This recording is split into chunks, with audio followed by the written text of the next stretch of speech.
Hello बच्चों, कैसे हैं आप। स्वागत है आप सभी का आपके अपने फेवरेट यूट्यूब चैनल केमिस्ट्री दुनिया में। मुझे पता है आप काफ़ी एक्साइटेड थे वीडियोस के लिए और वो दिन आ ही गया जब हम पहला वीडियो अपलोड करेंगे इस टॉपिक पे। टॉपिक हमारा क्या डिसाइडेड था? पीरियोडिसिटी, यानी कि पीरियोडिक टेबल। तो सबसे पहले हम लोग बात करेंगे पीरियोडिक टेबल के बारे में थोड़ा सा। तो देखो बच्चा, ऐसा है कि पीरियोडिक टेबल एक दिन का काम नहीं है, एक दिन में पीरियोडिक टेबल नहीं बन के आ गया। इसके पीछे बहुत सारा स्ट्रगल था, बहुत सारे लोगों का मेहनत था। लेकिन मैं आपको कुछ चीज़ें आपको बताना चाह रहा हूँ, ध्यान दीजिएगा, ठीक है। ये चैप्टर से ऐसे तो डायरेक्ट क्वेश्चन कम आते हैं, लेकिन ये चैप्टर का बहुत ज़्यादा यूज़ है इनऑर्गेनिक केमिस्ट्री के लिए। अगर आप सोचोगे inorganic chemistry without periodic table, तो my god, it's not possible. क्यों? क्योंकि इसके जो ट्रेंड्स हैं, इसकी जो बाकी चीज़ें हैं, आप नहीं पढ़ पाओगे बिना इसकी जानकारी रखे हुए। इसलिए आपको कई बार मेहनत करना होगा, बहुत अच्छे से मेहनत करना होगा। पूरे के पूरे चैप्टर में आपको फुल फोकस देना है आपको, ताकि आपको और भी बेहतर समझ में आ सके। आइए बिना टाइम गवाए हम लोग अपना जो टॉपिक है उसको स्टार्ट करेंगे। सबसे पहले देखो बेटा, हम लोगों को जानना होता है हिस्ट्री ऑफ पीरियोडिक टेबल। इससे क्वेश्चंस कम आते हैं, लेकिन सिलेबस में है तो बताना मेरा फर्ज है, ठीक है। तो सबसे पहले हम लोग बात करेंगे, क्या है आपके पास में। सबसे पहला आइटम था जो पीरियोडिक टेबल बनाने का, वो था डो बेरेनेट साहब का ट्राइड सिस्टम। एक्चुअली ना इनका लकी नंबर 3 था। इनका लकी नंबर कितना था? 3 था, ठीक है। और उन्होंने एक ट्राइड सिस्टम दिया। ट्राइड बोले तो तिकरी, तीन एलिमेंट, तभी लगभग 56 एलिमेंट की डिस्कवरी हो चुकी थी। तो उन्होंने क्या किया, तीन एलिमेंट का ट्रिपलेट बनाया, ठीक है। सच दैट वो कहते हैं कि ये जो ट्रिपलेट मैं बना रहा हूं उसमें क्या है कि इसमें एक पैटर्न फॉलो होगा। वो पैटर्न क्या है कि फर्स्ट और थर्ड एलिमेंट का जो एवरेज मास होगा वो सेकंड एलिमेंट के मास के बराबर होगा। आइए इसको थोड़ा और अच्छे से हम समझाते हैं, ठीक है। ये हालांकि 1829 में ये फाइनल ये कंप्लीट हुआ था, लेकिन इसका खोज लगभग उनके द्वारा लगभग 12 साल पहले से ही चल रहा था, यानी 1817 में पहला अटेम्प्ट हुआ था इनके तरफ से, ठीक है। तो जैसे एग्जाम्पल अब यहाँ हम लोग लेते हैं, सोडियम है, लिथियम है, पोटाशियम है। इसको मैं थोड़ा सा आपको अलग तरीके से दिखाता हूँ। मान लो आपके पास में है लिथियम, सोडियम एंड पोटाशियम। क्या आपको ये कलर अच्छे से झलक रहा है? अच्छे से कलर झलक रहा होगा, ठीक है। Li का मास कितना होता है ये बता दो? 7 होता है, राइट, एटॉमिक मास। पोटाशियम का मास कितना होता है? 39 होता है। तो डो बेरेनेट ट्राइड का था, अगर मैं अपने ट्राइड्स में एलिमेंट को अरेंज किया हूं तो यहां पे फर्स्ट और थर्ड एलिमेंट का जो एवरेज मास होगा वो सेकेंड एलिमेंट के मास के अप्रोक्सीमेटली बराबर होगा। तो फर्स्ट और थर्ड का एवरेज मास क्या होगा? 7 + 39 / 2, 46 / 2, बोले तो कितना आ जाएगा? 23। अरे सोडियम का मास तो 23 ही होता है, मतलब इनका ट्राइड यहाँ पे सही है, ठीक है। उसके बाद उनके पास और भी ऑप्शंस आए, ठीक है। ब्रोमीन है, क्लोरीन है, आयोडीन है, ठीक है। यहां भी जब उन्होंने किया तो क्लोरीन का मास 35.5, ठीक है। ब्रोमीन का मास, ठीक है। आयोडीन का मास, जब यहां पे वो एवरेज मास लिया ना उन्होंने, तो वहां पे क्या हुआ कि ब्रोमीन का मास जो है ना अप्रॉक्स 80 के आसपास आया, जो सच में भी यहां ये एप्लीकेबल था, समझ गए। एक 35.5 है और आयोडीन का शायद 127 के आसपास होता है। आप जब निकालोगे ना तो ये एवरेज आ जाएगा करीब करीब, ठीक है, 80 के आसपास आएगा। और इसलिए यहाँ पे जो है ये ट्राइड लगभग यहाँ पे भी सही था। और भी ट्राइड्स थे, ठीक है, लेकिन ऑनेस्टली मैं आपको बताऊं ना, 3 ट्राइड तक ही ये एप्लीकेबल हो पाया, ठीक है। अगर तुम किसी पैटर्न पे अरेंज किए हो तो 56 का 56 एलिमेंट पे ये पैटर्न लागू होना चाहिए, तभी हम इस चीज को एक्सेप्ट करेंगे। आप बोलोगे सर आप 56 एलिमेंट क्यों कह रहे हो बार बार? अरे भैया तभी तो उतना ही डिस्कवर हुआ था, उतनी की ही बात करेंगे ना। अब जो बच्चा पैदा नहीं हुआ उसका मैं नामकरण तो नहीं कर सकता हूं ना, तो बस समझ लो, समझ गए। तो तब तक मैं 56 एलिमेंट में ये रूल को लागू होना चाहिए था, लेकिन अफसोस ये ट्राइड सिर्फ और सिर्फ 3 राउंड तक चल पाया, यानी कि शुरू के 9 एलिमेंट्स तक ही ये लॉ एप्लीकेबल हो गया। यानी कि ये लॉ हो पाया कब तक? 3 ट्राइड तक ही। यानी इस लॉ का सबसे बड़ा डिमेरिट क्या है कि ये लॉ जो है बहुत ज्यादा लंबे समय तक ये एप्लीकेबल नहीं हो पाया। चलिए अब हम लोग आगे के स्लाइड में बढ़ते हैं और अगला टॉपिक हमारा होगा न्यूलैंड्स लॉ ऑफ ऑक्टेव्स। सारे गा मा पा धा नि सा, सुने हो ये वर्ड? सारे गा मा पा धा नी सा। क्या आपने सुन रखा है ये चीज? क्या है ये? म्यूजिकल नोट है, राइट? ठीक है। तो एक भाई साहब थे, इसको म्यूजिक से बहुत ज्यादा प्यार था। ये चाचू हमारे थे, बूढ़े वाले चाचू। ठीक है, मैं उस बूढ़े वाले चाचू का भी फिगर लाने वाला हूं, अभी आप देखना, भी आ जाएगा तुरंत। आ गया क्या? आ गया बच्चा? ये जो बूढ़े वाले चाचू है ना, ये आदरणीय न्यूलैंड साहब, इन्होंने दिया लॉ ऑफ ऑक्टेव, सरगम। ठीक है, कहता जिस प्रकार सरगम में क्या होता है, हर 8वां बीट सेम होता है, यस और नो। अब देखना बेटा, यहां पे सारे, इसको मैं थोड़ा सा रब कर दे रहा हूं, पहले क्लीन कर लूं। ठीक है, देखो यहां पे सा रे गा मा पा धा नी एंड अगेन सा। होता है कि नहीं होता? वापस से सा। आप गिनो एक बार, 1 2 3 4 5 6 7 और 8, यानी कि सा हर 8वां पे आ रहा है। ठीक है, तो कहा था जिस प्रकार म्यूजिकल नोट्स में हर 8वां बीट सेम होता है, हर 8वां नोट क्या होता है? सेम होता है। उसी प्रकार चूंकि उनको म्यूजिक से बहुत ज्यादा इंटरेस्ट था, तो वो कहते हैं कि मैं एक काम करता हूं। तो लोगों ने पूछा क्या काम करते हो? ठीक है, कब मैं ना एक काम कर रहा, जितना भी एलिमेंट अभी डिस्कवर्ड है ना, सबको मैं कार्ड्स में लिख लेता हूं। प्ले कार्ड समझते हो? प्ले कार्ड्स में वो लिख लिया। ठीक है, और उसमें सबका इंफॉर्मेशन रख दिया। इंफॉर्मेशन क्या रखा? ठीक है, फॉर एग्जाम्पल मान लो मैं एक एलिमेंट लेता हूं, ये प्ले कार्ड में रख रहा है। सपोज ये एलिमेंट ए है, दिख रहा है, सभी को दिख रहा होगा। फिर ये एलिमेंट आपको बी दिख रहा होगा। उन्होंने क्या किया, ऐसे करके बहुत सारे प्ले कार्ड्स ले लिए। ठीक है, जितने भी एलिमेंट थे उनका सब कुछ डिटेल्स लिख दिया। अगर ये ए एसिड से रिएक्शन करेगा तो क्या करेगा, बेस से रिएक्शन करेगा तो क्या करेगा, सबके बारे में डिटेल रखा। ठीक है, और फिर इसको अरेंज किया on the basis of increasing atomic mass. किस बेस पे इसको अरेंज किया? On the basis of increasing atomic mass. इसको वो अरेंज करता है। ठीक है, अरेंज करके कहता है कि जिस प्रकार म्यूजिकल नोट्स में हर 8वां बीट सेम होता है, और मैं जो यहां पे ये पीरियड टेबल आपको दे रहा हूं, इसका हर 8वां एलिमेंट की प्रॉपर्टी सेम होगी। देखो यहां पे आपको दिख रहा होगा। उसका कहने का मतलब, अगर ये हाइड्रोजन है, इससे 8 काउंट करो। 1, ठीक है, 2 3 4 5, यहां से आप करो hydrogen 1 2 3 4 5 6 and 7 and then again fluorine. यानी इसका 8वां तो ये हो गया। अगर मान लो ये सोडियम है, सोडियम का 8वां जस्ट पोटासियम आएगा। यानी कि ये जो सेम बीट में आ रहे हैं, उनकी प्रॉपर्टी सेम होगी। ये बात कौन कहा? आदरणीय न्यूलैंड साहब। लेकिन एक बात बताओ यार, ये तो हमारे इंडिया में चलता है ना, सारे गामा पा धा नी सा।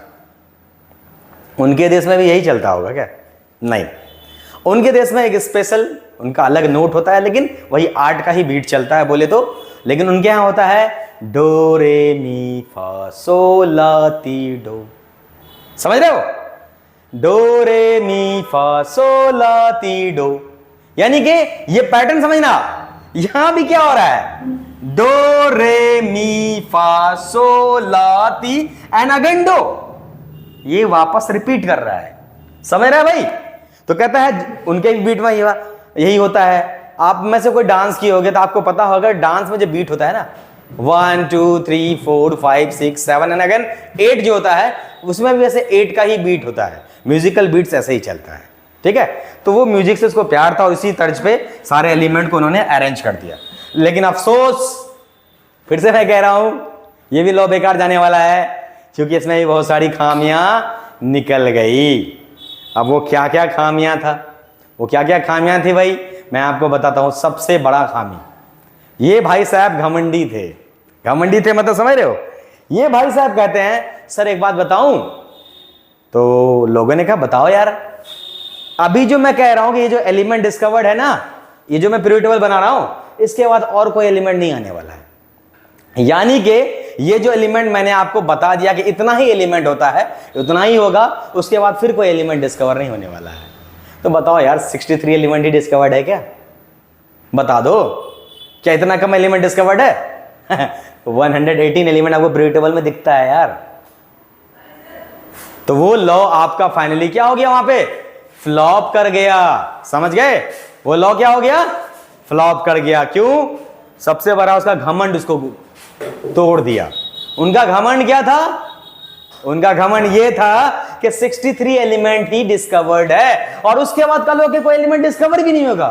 अरे बापड़ा, इतनी बड़ी भविष्यवाणी कौन करता है यार? कल क्या होगा किसको पता? तो फाइनली एलिमेंट डिस्कवर होते गए, उनका लॉ फ्लॉप हो गया। लेकिन और भी उनकी बुराइयां थी, मैं आपको बता रहा हूं, ठीक है? अच्छा बताओ, उन्होंने क्या कहा था? सा के बाद जो सा आता है, यानी कि हर 8वां एलिमेंट की प्रॉपर्टी बिल्कुल सेम होगी। हर 8वां एलिमेंट की प्रॉपर्टी बिल्कुल सेम होगी, तो होना चाहिए था। लेकिन ऐसा कई बार देखा गया कि अलग अलग कैटेगरी के एलिमेंट थे, अलग अलग अनलाइक एलिमेंट थे, उनको एक ग्रुप में रख दिया गया था। गलत बात है कि नहीं? बताओ तुम, बताओ तुमको ये पसंद आया? जब तुम कह रहे हो कि एक जैसे वो एक तरफ रख दिए और ऐसा वो नहीं कर रहे थे, तो उनका लॉ तो यहां पे बेकार हो गया ना। फिर उसके बाद दूसरा बात आया, ये जो सेम कैटेगरी के थे, जिनकी प्रॉपर्टी लगभग सेम हुआ करती थी, उसको भाई साहब अलग अलग कर दिया। मैं आपको बता रहा हूं ना, ठीक है? कई बार ऐसे एलिमेंट उनको दिख गए जिनकी प्रॉपर्टी जो है सच में सेम है, लेकिन उन्होंने क्या किया? उसको बिल्कुल अलग थलग ग्रुप में रख दिया। फॉर एग्जांपल यहां पे देख लो, फ्लोरीन, क्लोरीन, ठीक है, ब्रोमीन, यहां कुछ और आ रहा है, ठीक है? तो ये बहुत दिक्कत की बात थी। यहां पे उनका लॉ फ्लॉप कर गया, यहां का लॉ उनका गलत हो गया, तो लोगों ने इनको फिर वापस से एक्सेप्ट नहीं किया। ठीक है? ठीक है बच्चा लोग। और सुनो, घमंडी लोगों की और भी बुराइयां होती है, मैं बोलते बोलते थक जाऊंगा। सुनो, एक और इनका घमंड था, ठीक है? ये भाई साहब क्या बोले थे कि सारे एलिमेंट को मैं कार्ड्स पे लिख रहा हूं और उसको अरेंज कर रहा हूं on the basis of increasing atomic mass, yes और नो। लेकिन पता है क्या हुआ? बहुत सारे ऐसे एलिमेंट थे जो कि इंक्रीजिंग एटॉमिक मास पे था ही नहीं। अब बोलोगे सर कौन कौन है? तो मैं आपको वो सारा भी नोट करवा देता हूं, आपको नेक्स्ट स्लाइड में वेट करना है। चलो बच्चों, अब हम लोगों का क्या टॉपिक था? Demerits of Newlands law of octaves. Okay, तो सबसे पहला डिमेरिट मैंने आपको बताया कि उनका जो पीरियोडिक टेबल था क्या था? जो डिसलाइक एलिमेंट थे। जैसे कि मैं आपको एक बार वापस से पीछे वाले स्लाइड पे लेके जा रहा हूं, एक बार ध्यान देना, यहां देखना आप बच्चों, ठीक है? ये हाइड्रोजन को जो प्लेस किया गया था, ये जो हाइड्रोजन आपको दिख रहा है ना, ये बहुत बेतुका बात है यार। हाइड्रोजन कैसे आ सकता है? हाइड्रोजन फ्लोरीन और क्लोरीन और ब्रोमीन के साथ में कैसे आ सकता है? ये बहुत बड़ा क्या कह सकते हैं कि खामी है इसका। हाइड्रोजन की प्रॉपर्टी इन लोगों से बिल्कुल नहीं मिलती जुलती दिख रही थी, तो इसको यहां पे क्यों रखा गया? ठीक है। उसके अलावा एक और सुनो मेरी बात, इसकी बुराई, कोबाल्ट और निकल बिल्कुल अलग थलग एलिमेंट है। कोबाल्ट और निकल बिल्कुल अलग थलग एलिमेंट होने के बाद भी उनको एक साथ क्यों रखा गया? यानी कि अगर मैं आपको डिमेरिट की बात करूं तो आइए एक बार डिमेरिट भी देख लेते हैं। Demerits of Newlands law of octaves, ठीक है? आइए ध्यान दीजिए, ठीक है? सबसे पहला डिमेरिट क्या है भाई? उसका सबसे पहला डिमेरिट ये था कि ही placed dissimilar elements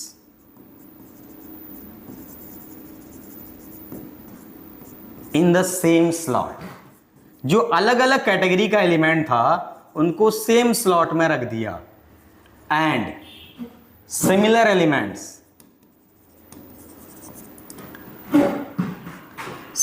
elements in different slot. समझ गए? ये तो उसकी खामी हो ही गई। उसके अलावा एक और खामी तो था, अभी तो मैं आपको बताया, क्या? उसका ओवर कॉन्फिडेंस। क्या था over confidence? He stated that the element he mentioned in his periodic table, the element he mentioned in his periodic table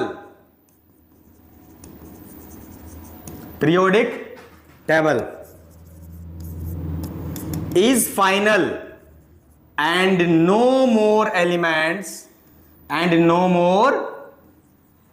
elements will be discovered further. Will be discovered further. उसके बाद और सुनो भाई,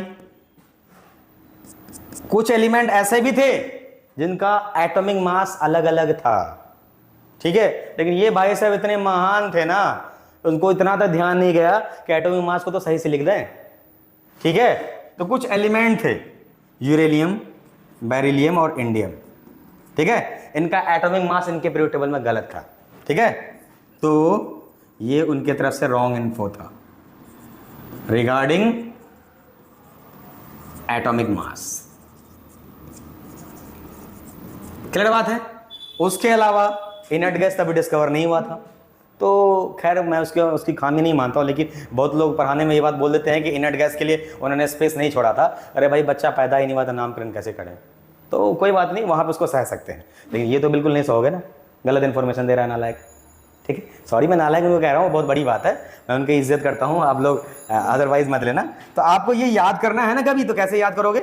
you B और आई है, उसको आप ऐसे याद करना, हिंदी में लिख देना, यू बेईमान इंसान, याद रहेगा, यू बेईमान इंसान, ठीक है। ओके बच्चों, तो ये सारी खामियां थी न्यूलैंड्स लॉ ऑफ ऑक्टेव्स की, ओके। अब हम लोग देखते हैं, हाँ एक और शायद रह गया मेरे ख्याल से, वो क्या है कि ये लॉ एप्लीकेबल था अप टू कैल्शियम, ठीक है, मैं उसको भी मेंशन कर ही देता हूं, क्या पता आप फिर बोलो सर आपने वो छोड़ दिया, ठीक है। It was applicable up to calcium only, ये कहां तक एप्लीकेबल था? कैल्शियम तक ही एप्लीकेबल था। तो ये सारे आपके सामने क्या है, उनकी डिमेरिट्स है, आप चाहे तो कॉपी कर लें, ठीक है, मैं साइड में हूं, आप स्क्रीनशॉट ले लो। अब हम लोग अपने नेक्स्ट टॉपिक पे जाएंगे। आइए, एक बहुत ही इंपॉर्टेंट कर्व है, ठीक है, आइए ध्यान देते हैं। हेलो बच्चों, चलिए आइए, अब हमारा नेक्स्ट टॉपिक है लोथर-मेयर्स वॉल्यूम कर्व, ठीक है।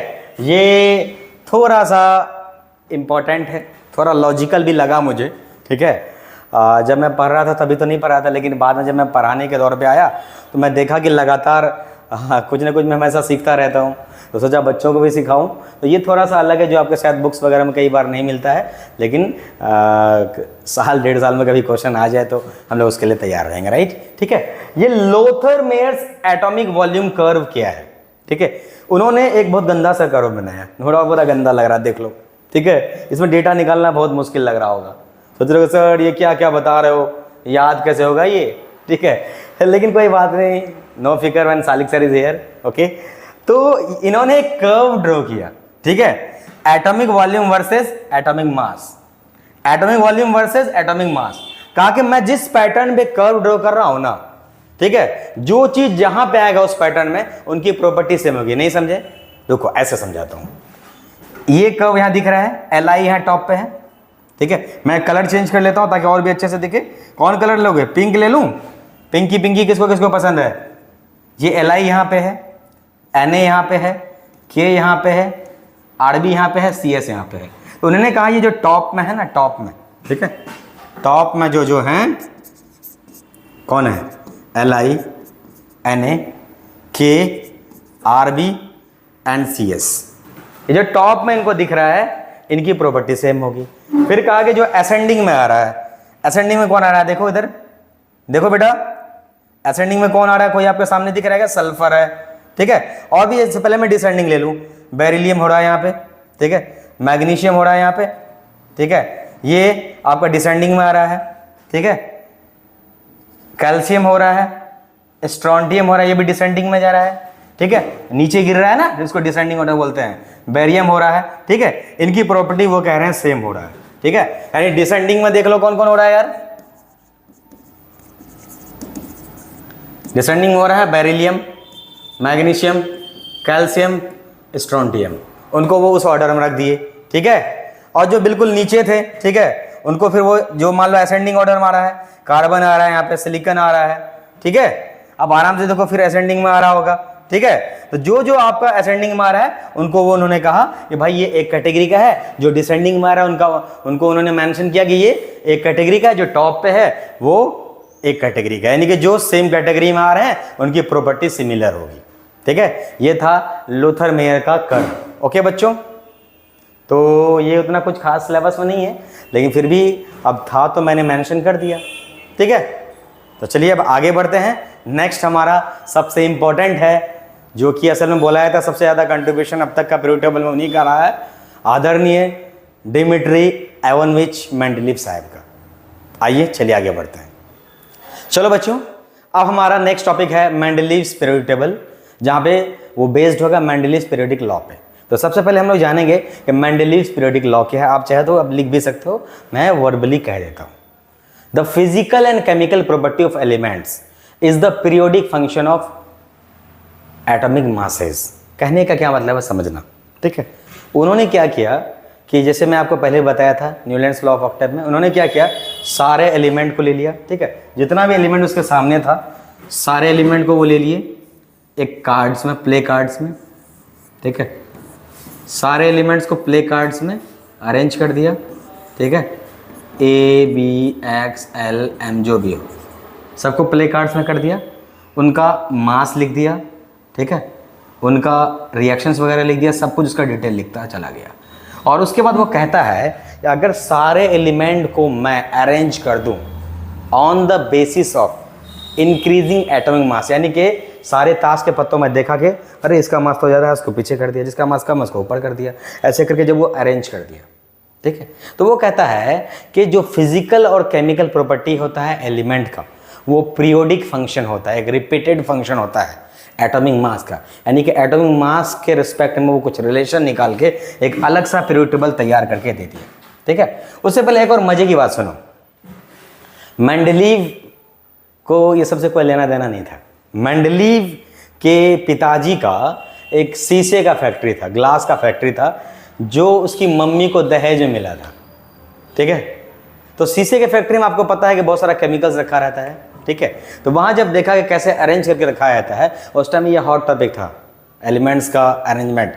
तो उसी टाइम में उसी से वो कह सकते हो कि ऐसा बताया गया है कि उसी से वो मोटिवेट हुआ और फाइनली जो है मेहनत किया, और फिर देख रहे हो आप सामने है ये। सच में देखा जाए तो कंट्रीब्यूशन इनका बहुत ज़्यादा था पीरियोडिक टेबल में। तो सबसे पहले देखिए, ये उनके सामने उनका एक कुछ पीरियोडिक टेबल आपको दिख रहा है सामने, थोड़ा बहुत कलाकारी किया गया है। ठीक है, तो सबसे पहले आप एक बार, मैं साइड हट रहा हूँ, आप देख लो, उम्मीद है सबको दिख रहा होगा ये पीरियोडिक टेबल। इसके कुछ मेरिट्स की बात कर लेंगे, फिर डिमेरिट्स की बात करेंगे, फिर एक एक करके हम लोग आगे बढ़ते चले जाएंगे। आइए सबसे पहले merits of Mendeleev's periodic table के बारे में हम लोग बात करेंगे। ओके बच्चों, ठीक है, आइए सबसे पहला मेरिट क्या है ध्यान देंगे।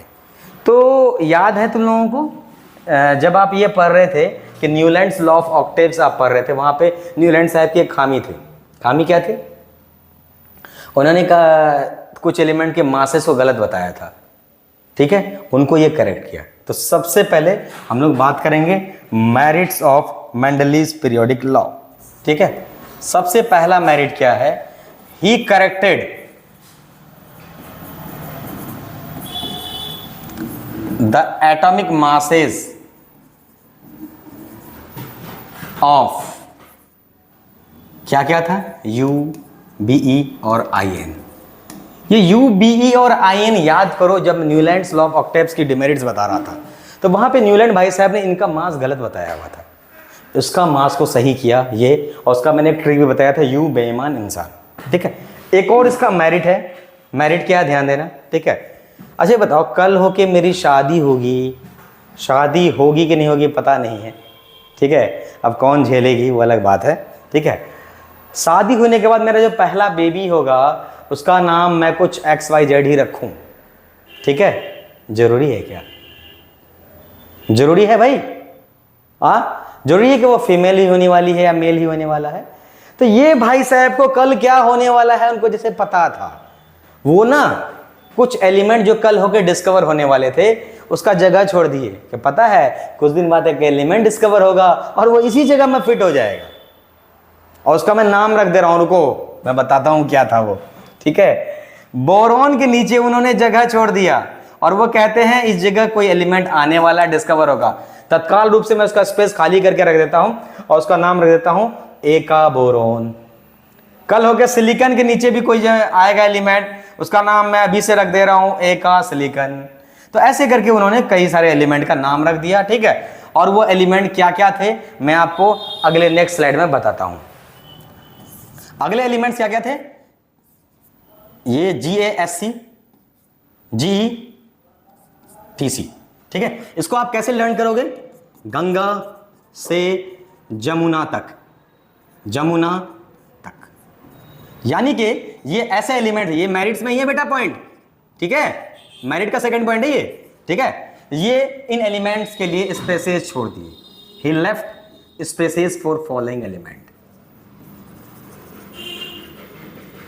एलिमेंट्स, और वो सारे एलिमेंट्स कौन से हैं, वो जो इधर आपके पास लिखे हुए हैं, ओके। ये बहुत अच्छी बातें थी, ठीक है, आदरणीय मेंडलीव साहब का, ठीक है। अब अच्छी बातें थी तो कुछ बुरी बातें भी होंगी नो डाउट, ठीक है, कुछ डिमेरिट्स भी होंगे, तभी तो हम लोग मेंडलीव इरिटेबल नहीं पढ़ रहे हैं अब, ठीक है। डिमेरिट्स थोड़ा मोटा में लिखा रहा है ना, ठीक है, कोई बात नहीं, मैं इसको और पतला ले रहा हूँ, ठीक है। Demerits of Mendeleev's periodic law. अब लोग सर आप मेरिट को बहुत ज़्यादा फोकस नहीं किए, डिमेरिट में कितना ज़्यादा फोकस कर रहे हो ना सर, आप नेगेटिव इंसान हो ना, तो ऐसा नहीं है भाई, ठीक है यार, क्या बोले, अब किस्मत की बात है, हो जाता है, ठीक है। तो मेंडलीव पीरियोडिक लॉ का क्या क्या डिमेरिट था, ठीक है। तो सबसे बड़ा डिमेरिट क्या था मैं आपको बताता हूं, उन्होंने सारे के सारे पीरियोडिक टेबल को किस बेस पे अरेंज किया था, on the basis of increasing atomic mass. इसका मतलब यह है कि मास के अकॉर्डिंग वो अगर वो अरेंज कर रहा है तो जिसका मास कम होगा वो ऊपर होगा, जिसका मास ज्यादा होगा वो बाद में होना चाहिए। तो फिर मुझे बताओ कि अगर एक ही एलिमेंट का वेरिएबल मास है, अलग अलग मास है, तो उसका पोजीशन कौन बताएगा, यानी कि पोजीशन ऑफ आइसोटोप फिक्स नहीं था, ठीक है। तो सबसे पहला बात कि पोजीशन ऑफ आइसोटोप क्लियर नहीं था। तो मेंडलीव साहब के पीरियोडिक टेबल में आइसोटोप्स का पोजीशन पता नहीं चल पा रहा था, जो उनकी खामी थी, डिमेरिट थी। नेक्स्ट डिमेरिट क्या है, आइए ध्यान दीजिए, ठीक है। तो वो डिमेरिट क्या है, the following elements do not follow the order of increasing atomic masses. यानी कि वो भाई साहब तो कह रहे थे ना कि मैं सबको इंक्रीज्ड एटॉमिक मासेस पे अरेंज कर रहा हूं, लेकिन कुछ एलिमेंट ऐसे थे जो कि इंक्रीज्ड एटॉमिक मासेस पे नहीं था, ठीक है। और वो सारे एलिमेंट जो मैं भी लिख रहा हूं वो ये है, argon, potassium, technetium, indium, thorium, palladium, cobalt, nickel, ठीक है। तो ये उनके अकॉर्डिंग में इंक्रीज्ड एटॉमिक मास में नहीं था। अब बोलोगे सर ये याद कैसे होगा सर, क्या एलिमेंट इतना सर आप लिखवा देते हो, ठीक है। तो मैं उसका तरीका ही बताऊंगा याद करने का। इसको आप कैसे याद करोगे, आमिर खान तेरी इच्छा ठंडा पानी क्यों नहीं, याद रहेगा। मैं लिख देता हूं यहां पे, आमिर खान तेरी, भाई देख लेना इच्छा कैसे होता है, मेरा हिंदी बड़ा कमजोर है, ठीक है।